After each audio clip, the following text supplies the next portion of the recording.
का फड़िया कंध सजा उन्होंने कहा बेटा अभी तेरे मार का वादा कर लिया कि नमाज पढ़े तो दुध देना। इस तरह जी एक होर असी का हवाला है बाबा नूर शाह बदी उन्होंने हवाला दसना है। वो गुच्चे की जो अगे जड्डा भाई का बड़ा घर उत्थे लागे जनाब दरबार शरीफ है पिंड का नाम परिंदा शरीफ उन्होंने हवाला है। उन्होंने मरीज से बादशाह रावी साइड से मरीजा के कोल गए मरीज कह लगा बाबा जी मझ सूई है नवी नवी मिलती नहीं पी उन्होंने पुत्र मझ मिलेगी तू 5 नमाजा पढ़ेगा। मैं 5 ही पढ़ा। बाबे ने उठे मझ का फड़िया कंध सजा उन्होंने कहा बेटा अभी तेरे मार का वादा कर लिया कि नमाज पढ़े तो दुध देना।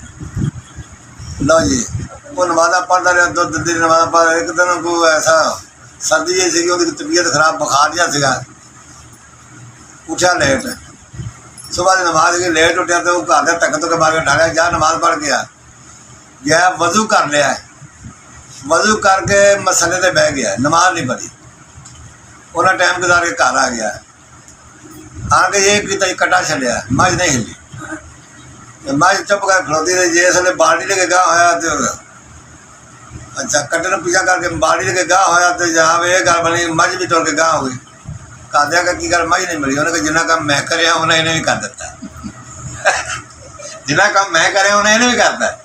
मैं कहते कला वजू किया नमाज भी पढ़ी हाँ तो हो जी मझ ने भी इन्ना काम करता अल्लाह ने कहा हम कि गुस्से नहीं करनी ऐसे ऐसे बन गई शान है।